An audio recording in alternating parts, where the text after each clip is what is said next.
Hey Now Productions.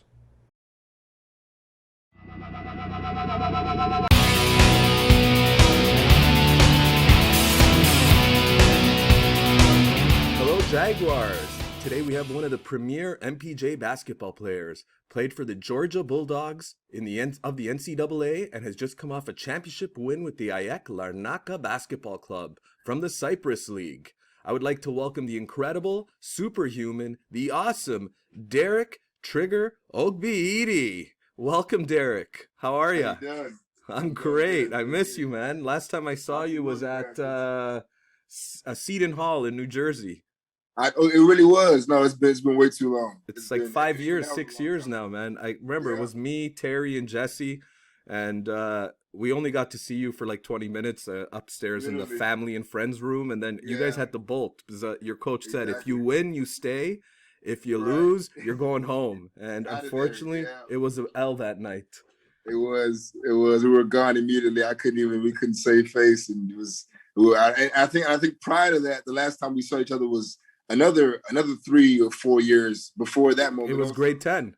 It was hmm exam days in June. crazy. It's been way too long. Way too long. Well, I just know. so everyone knows, Derek was an alumni in grade 9 and 10, and then he moved to Georgia to continue his basketball career. And we have him here today. We're proud of him at Johnson, and we speak highly of him. He was a good person, a good basketball player, and a team guy as well. And we loved having him. He was part of the family with Eugene and Jesse and Terry and Josh My and guys. Desmond. Like that was a great crew, and it was a good Absolutely. group of guys, and we had a great time. A great It time. really was, man. It really was. Those are my boys. Those are my boys. I don't know when I'm gonna see. I think I'm planning on seeing Terry this summer probably. And I'm gonna find a way. He's gonna be with Eugene if anything, but I'm gonna see both of them. I gotta see all the boys soon. It's been a long time. Are you heading back home now that the season's over in Cyprus? Yes, I am. I'm probably gonna go see my mom first. She's in Houston, and then when I head back.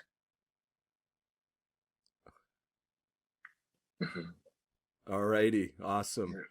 Yeah. Um, I'll start off with you spent grade 9 and 10 at Johnson under Coach Perry and then myself in grade 10. What drew you to basketball and how did basketball benefit you?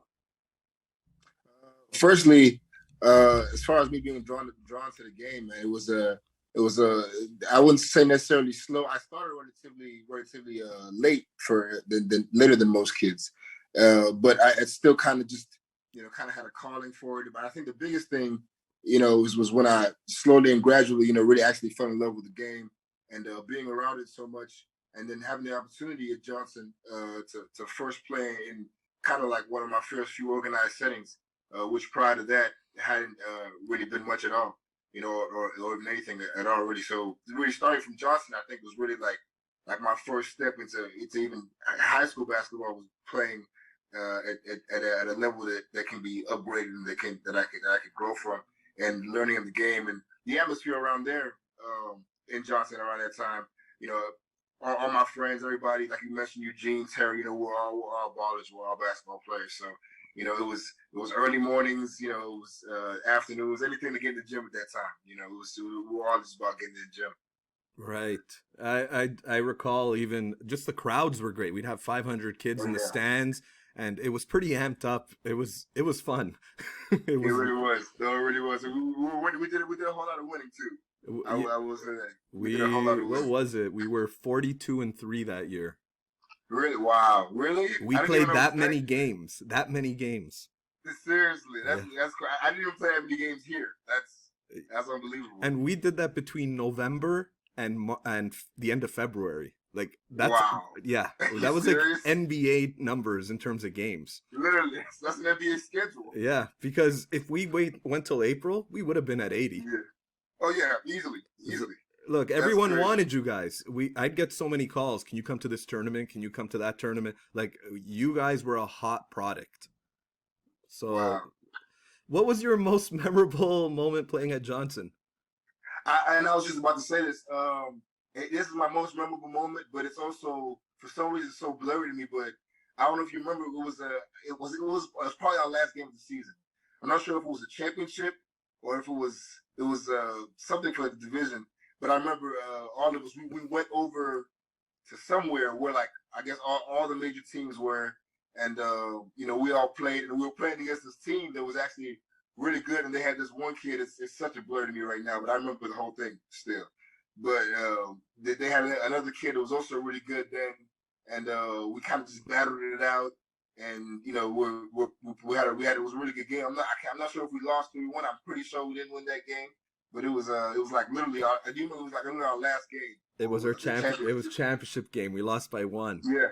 I made a Oh, mistake oh at my the end. God, I Jesus made a Christ. mistake. I take a full liability on the loss. It was Oh me. my, what happened? You have to remind me because I'm so it's so hazy. I called a timeout. Mm-hmm. Unfortunately, the ref didn't call it until you guys got halfway down the court and were ready to score, and then he called it. And Wow. stopped the play. And not only did we scored, right when he blew the whistle, we Yeah. scored. And Really. I'm like looking Yeah. at the ref. I called that timeout 3 seconds ago, but that's life. Exactly. That is Jesus. It life. really is. It really is. Wow. You majored in what was your major, and why do you believe Um. education benefited you, and why do you believe education's important? Well, my major was business marketing and management, and then also consumer economics, which also, in a way, go hand in hand. Education has benefited me in so many ways. Especially just my background and the way I grew up. It's made me more applicable to not only people, but to conversations and to situations that normally a person wouldn't be as comfortable in. Um, I really do feel like, of course, it's extremely important that it's a way to not only grow as oneself. You gotta find yourself in a sense when it comes to an educational standpoint because of what you learn and what you feel like you can be best drawn to, what you feel like you can maximize your skills at whatever that is, specifically. But it's important that it gives you the opportunity to really look at everything and to decipher for yourself exactly what route you want to take. So that was always really good for me. And of course, I know you always have a fallback plan at the end of the day if in case of anything. So that's always a major part too. Very good. That's true. Yeah. I saw you in Houston marching. I guess I'm assuming it was after George Floyd, Yeah. Yeah. It and we was. did get our verdict finally. Yes. Absolutely. How do you feel? Where's that gonna? Do you think that's gonna move us forward as a society? Is it a good first? Is it our first step, or and what more needs to be done? It's definitely a first step. I think that's the important thing. And as far as what more needs to be done, there's a plethora of things that I literally could list, but it all comes down to one thing essentially, which is accountability for one, for all people. And then having this understanding, you have to be in the right mental frame, you know, and really because it's about relationships and people. So you be in the right mental frame to be able to put yourself in people's shoes and understand where other people are coming from because, we share this world, we share this planet. And everything is mainly or should be centered around love, in the end of the day, from not only an idealistic standpoint, but from, a general standpoint, because that's the best way, money, all those other things are fantastic and connections and, power. Everybody loves those general things, but when it comes down to it, your core being as far as who you are as a person, you need to operate from a standpoint of love. And I think that and understanding, and I think that's where a lot of these issues might stem, and a lot of the problems that we've had. But like I said, it's definitely a step. It's a step number one, and it was good. It was necessarily it was needed, and I think it gave I would say solace a little bit in a sense, but at the same time, you have to understand situations like that.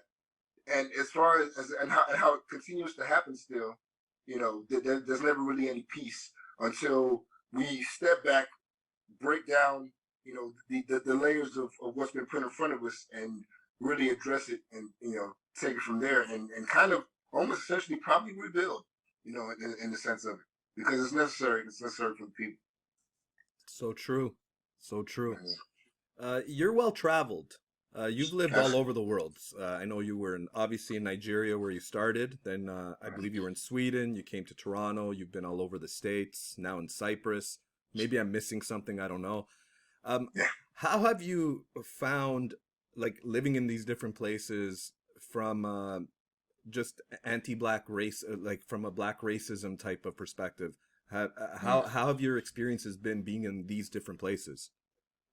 I will say, growing up in these places and situations like that, for one, it shaped me in ways that most people aren't privy to, and it gave me a better understanding from a cultural, standpoint and perspective of how I should act towards people in other races, because I saw so many different races, growing up, and the mindset as a child growing up like that, with other children, you don't get to be sort of programmed, or be put into a place of racial ideals, because to children, we're all children.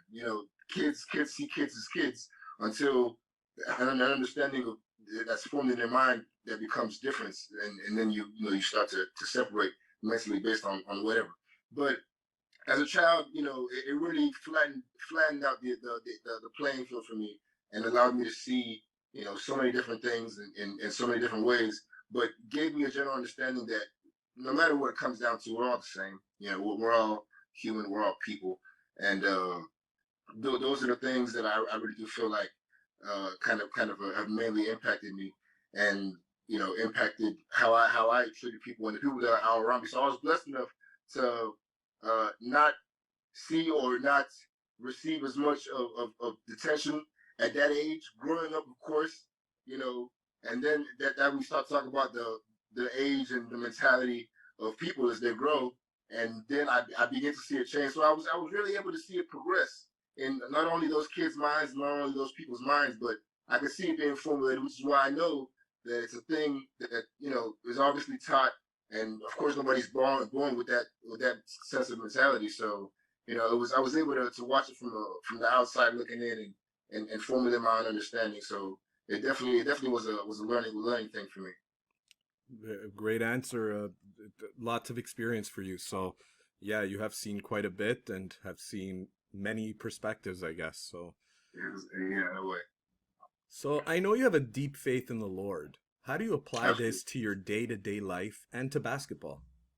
Oh man, uh, I have to say, and again, I can't even start to talk about it, but about the Lord without thanking Him first, because the position that I've been so blessed to be in, literally from my life, and how I was drawn to basketball, and how basketball made a way for me and provided for me, and brought me around people that I cared about, and made other people happy as a result of what I was doing. All those things, man, it really coexist with what I think should be purpose, for whoever. So when you start to talk about purpose, or a person's purpose, of course God, the Lord, has purpose for your life, and of course I knew that, always understood it, but He has a specific purpose. I knew what it was exactly, and the route in which you want to go about it. Everybody has their own ideals, but what I think is probably always the best part is that He always provides. And He's literally always provided for me and my family. Whatever I've always needed, He's always been right there. Of course, in His own timing, but always still right on time. So I'm grateful, man. I'm so happy. I thank God every day that it's really implemented in me. My relationship with Him, I will say, has grown. I continue to grow with it, every day, ever since a young age. I've had a love for God like none other. So I've always been super super close to Him, and of course, as we move through life, we get our strains. Nobody's perfect, and nobody's exempt from anything that life brings. So I think centered around that is being consistent, and really being anchored in in Him Himself. Because you'll go through things, but as long as you're anchored in God, in a sense of anything, what you go through with your life, He'll always have you. He'll always have you back. I know He's always had mine, and you know it's really a relationship. It's the same relationship that you would have with a person, the same relationship that you would have with a father or mother, your brother, sister, friends. It's the same kind of relationship that He wants with you, that you can have, with Him. So we talk. You connect with him, and there's a sense of love there that exists and that is real. So I think that's what it's always about. Nice. Beautiful answer.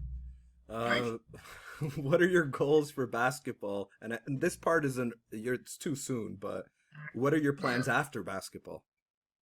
Uh, my goals for basketball, as of right now, really to continue to elevate and to really reach where I know I can reach, and to do the things that I'm positive that I'm able to do. For me, growing up in basketball has always kind of been about opportunity, and like I said, God always provides, so it always came. And then it then becomes what I do with it, the choices I make within that the opportunity is given. So you have a platter of options, and you have to choose one. You have to run with it, and you have to make something happen from it.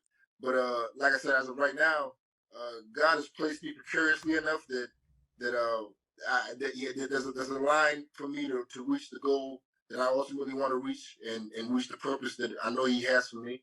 So, uh, you know, and it's easier said than done, but it'd be almost skewed or silly of me not to follow it, not to take it. But at the same time, that's when it comes into being angry with him and trusting him in the sense that you have to really trust him and believe, because you're not going to see everything, but you understand, and where a certain path is leading you. After basketball, I've always been about business since a young age. I've been very business oriented.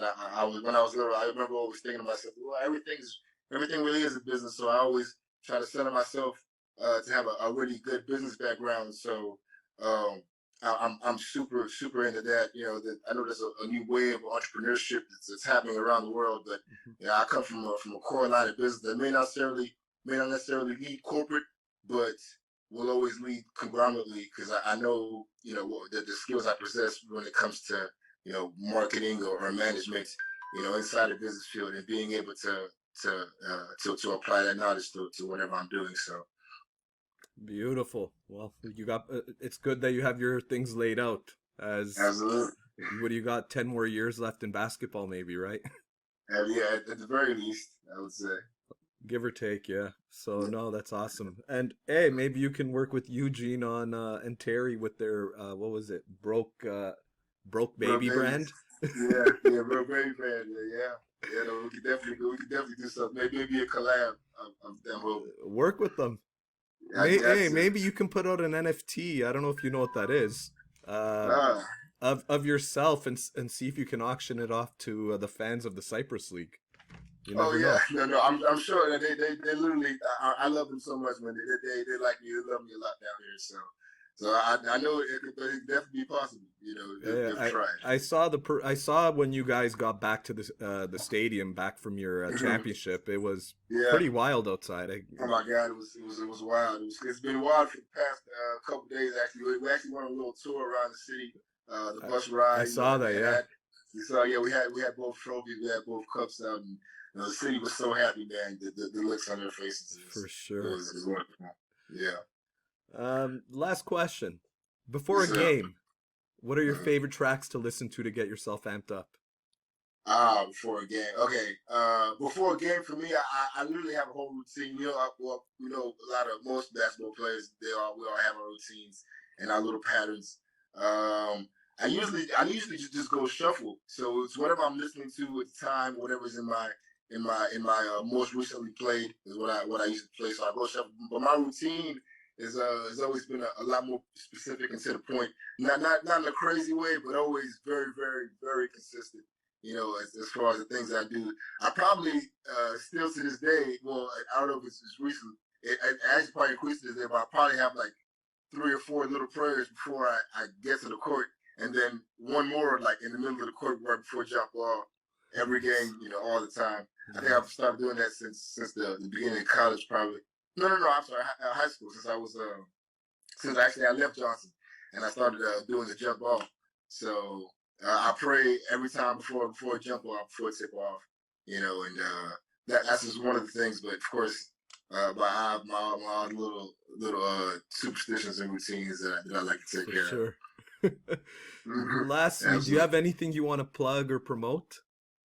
Uh, nothing that I'm plugging and promoting right now. But at some point in time, I will have some things to plug and promote. Right now, I'm trying to promote my basketball and take that to the next level and the highest level that I possibly can. So. Is it okay if I share your IG with the fans? Oh yeah, If they want to absolutely, follow you, absolutely. okay, I'll do that. Yeah, I'll put a link in the video after, okay? perfect, perfect. Uh, anything you want to add before we close this? Uh, I love you guys, man. I really do. I don't know when I'll be back in Canada. It's been so long since I've been in Toronto. I really want to come. Hopefully this summer, if time can be made, and if all things calm down in the world. But I really appreciate you, of course, and I miss everybody over at Johnson. I know maybe the staff's a little different, or yeah, I know it probably definitely looks a little different A little. from what I was last in the good. Yeah, A lot of there's a them are little still bit. there, though. A lot of them are still Oh, there. really? Yeah, yeah. Okay. Okay. Good. Okay. Good. Yeah. So hopefully, if I ever come back, or if I move back with those boys from Johnson, Terry and Eugene and them, I would love to come back down to the school and see you guys again because it's been so long. So Th- Thank you, Derek. This has been awesome. It's been a pleasure to absolutely, see you again for the first time in years. And I know. like you said, hopefully we'll see each other soon, brother. Hopefully.